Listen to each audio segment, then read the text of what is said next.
The narrative of Colonel Muammar Gaddafi is one of sheer complexity, blending political ambition, revolutionary zeal, and ultimate downfall.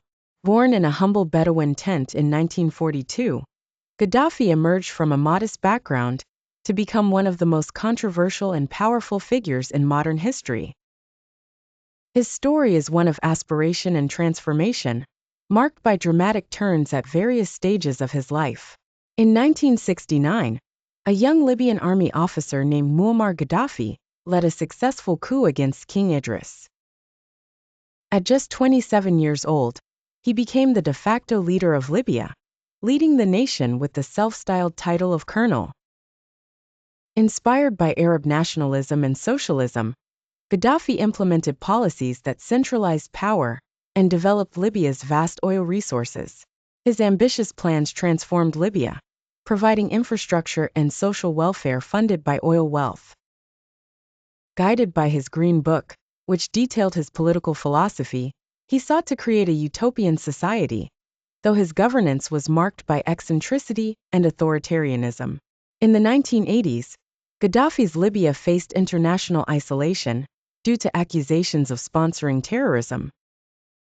The bombing of a discotheque in West Berlin and the tragic bombing of Pan Am Flight 103 over Lockerbie, Scotland, attributed to Libyan agents, turned Libya into a pariah state.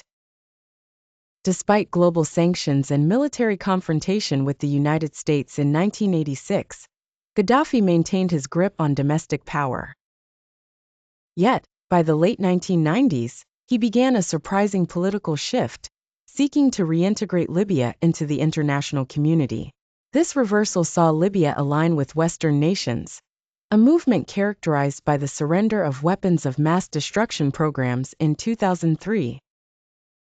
For years, Gaddafi managed a delicate balance between reform and control, boosting economic ties without relinquishing his authoritarian grip. However, the wave of the Arab Spring in 2011 ignited a popular uprising against Gaddafi's four-decade rule. The protests rapidly escalated into a full-scale civil war, with international intervention tipping the scales. In August 2011, Tripoli fell to the rebel forces, marking the beginning of the end for Gaddafi. Fleeing from his residence, he became a fugitive, hiding and seeking refuge. On October 20, 2011, Gaddafi's life came to a brutal end when he was captured and killed in his hometown of Sirte.